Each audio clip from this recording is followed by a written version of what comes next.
మీరు ప్రతిరోజు ఇన్స్టాగ్రామ్లో రీల్స్ చూస్తారు, వాట్సాప్లో మెసేజ్లను పంపుతారు, గూగుల్ ఫొటోస్లో మీ జ్ఞాపకాలను భద్రపరుస్తారు. కానీ మీరు ఎప్పుడైనా ఆలోచించారా, ఈ డేటా అంతా డేటా సెంటర్లో నిల్వ ఉంటుందని? డేటా సెంటర్లు ఎక్కడ ఉంటున్నాయి అని చాలామంది అది ప్రపంచంలోని పెద్ద నగరాల్లో భారీ భవనాల్లో ఉంటుందని అనుకుంటారు. కానీ నిజం మరింత ఆశ్చర్యకరంగా ఉంటుంది. ఈ క్షణంలోనే ప్రపంచంలోని పెద్ద టెక్నాలజీ కంపెనీలు తమ డేటా సెంటర్లను భూమిపై అత్యంత చల్లని ప్రాంతాలైన ఆర్కిటిక్ సర్కిల్ వైపు తరలిస్తున్నాయి.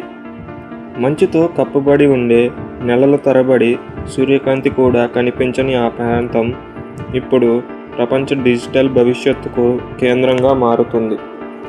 ప్రశ్న ఏమిటంటే, ప్రపంచంలోని అత్యంత విలువైన డేటాను వారు ఇంత దూరంగా, ఇంత చల్లని ప్రదేశంలో ఎందుకు ఉంచుతున్నారు?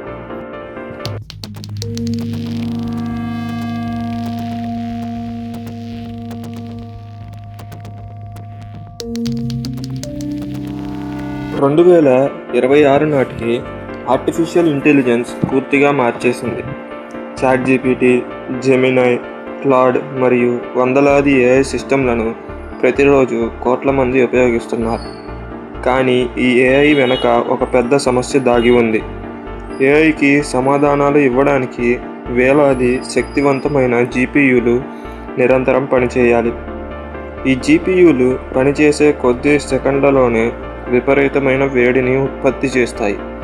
ఒక పెద్ద ఏఐ డేటా సెంటర్ ఉత్పత్తి చేసే వేడి కొన్నిసార్లు ఒక చిన్న పట్టణం ఉత్పత్తి చేసే వేడి కంటే ఎక్కువగా ఉంటుంది. అందుకే డేటా సెంటర్ నిర్వహణలో అతిపెద్ద ఖర్చులలో ఒకటి కూలింగ్ సిస్టమ్. కొన్ని సందర్భాల్లో మొత్తం విద్యుత్ ఖర్చుల్లో దాదాపు సగం భాగం కేవలం సర్వర్లను చల్లగా ఉంచడానికి వెళుతుంది.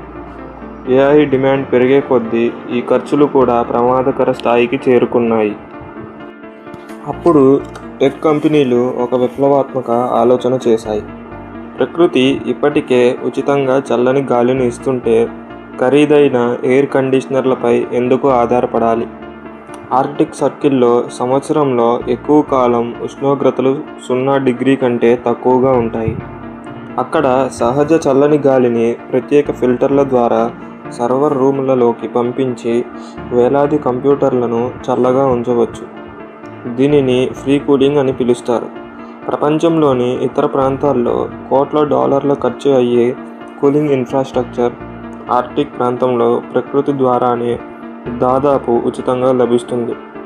అందుకే చాలా కంపెనీలు ఈ మంచు ప్రాంతాలను భవిష్యత్తు డేటా హబ్లుగా చూడడం ప్రారంభించాయి. కానీ కథ ఇక్కడితో ముగియదు. ఒక డేటా సెంటర్కు చల్లని వాతావరణం మాత్రమే సరిపోదు, దానికి అపారమైన విద్యుత్ కూడా అవసరం. ఇక్కడే నార్డిక్ దేశాలు మరో పెద్ద ప్రయోజనాన్ని అందిస్తున్నాయి. నార్వే, స్వీడన్, ఫిన్లాండ్ మరియు ఐస్లాండ్ వంటి దేశాలు ప్రపంచంలోనే అత్యధిక రెన్యూవబుల్ ఎనర్జీ ఉత్పత్తి చేసే ప్రాంతాల్లో ఉన్నాయి. అక్కడ పర్వతాల నుంచి ప్రవహించే నదులపై నిర్మించిన భారీ హైడ్రో ఎలక్ట్రిక్ డ్యామ్స్ లక్షల ఇళ్లకు సరిపడే విద్యుత్ను ఉత్పత్తి చేస్తాయి. ఈ శుభ్రమైన, చౌకైన మరియు స్థిరమైన విద్యుత్ కారణంగా టెక్ కంపెనీలు సంప్రదాయ పవర్ గ్రిడ్లపై ఆధారపడకుండా తమ ఏఐ సూపర్ కంప్యూటర్లను నడపగలుగుతున్నాయి.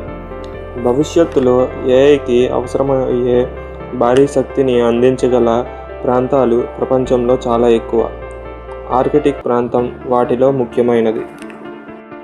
అయితే మార్పు వెనుక మరో ఆసక్తికరమైన కారణం కూడా ఉంది. అది భద్రత. ప్రపంచంలోని అత్యంత విలువైన డేటా ఇప్పుడు కేవలం వ్యాపార ఆస్తి మాత్రమే కాదు. అది ఒక దేశ ఆర్థిక వ్యవస్థను, భద్రతను మరియు భవిష్యత్తును ప్రభావితం చేసే వ్యూహాత్మక సంపద. ఆర్కిటిక్ ప్రాంతంలోని దూర ప్రాంతాలు సహజ రక్షణను అందిస్తాయి.